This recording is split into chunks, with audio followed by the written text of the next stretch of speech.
الہ العالمین اس محفل کا اختتام ہوا، اس موقع پہ ہم سے کوئی سستی بے ادبی ہو گئی ہو تو درگزر معاف فرما۔ صاحبان نے جس طریقے سے بھی اس میں شرکت کی اپنی بارگاہ میں قبول و منظور فرما، جو کسی وجہ سے نہ آ سکے ان کے حال پہ بھی رحم فرما۔ بالا تمام بزرگان دین کے طفیل ہم سب کے حال پہ رحم فرما۔ بالا ہم قابل رحم ہیں، ہم سب کے حال پہ رحم فرما۔ دونوں جہانوں میں لاج و پردہ اپنا نام لینے کی توفیق عطا فرما، اپنی پہچان کی توفیق عطا فرما۔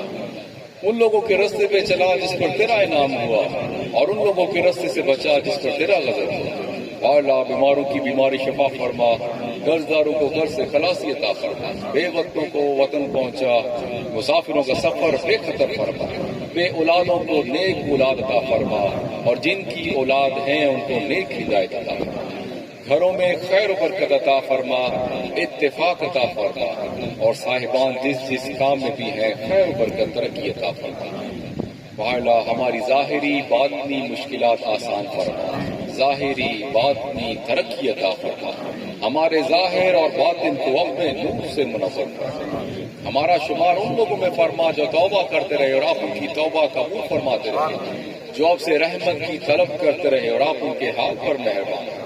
سلسلہ عالیہ کو دن دگنی رات چگنی ترقی عطا فرما، صاحبان کو استقامت عطا فرما، وہ عشق عطا فرما جو دونوں جہانوں سے بے نیاز کرتا۔ ہم سب کو اپنے پیران نظام کے نقش قدم پہ چلنے کی توفیق عطا فرما، ہم سب کا خاتمہ بالخیر فرما۔ صاحبان جو نیک دلی حاجات لیے آئے ہیں ان سب کی نیک دلی حاجات قبول فرما۔ سبحان ربک رب العزت عما یصفون وسلام علی المرسلین والحمد للہ رب العالمین۔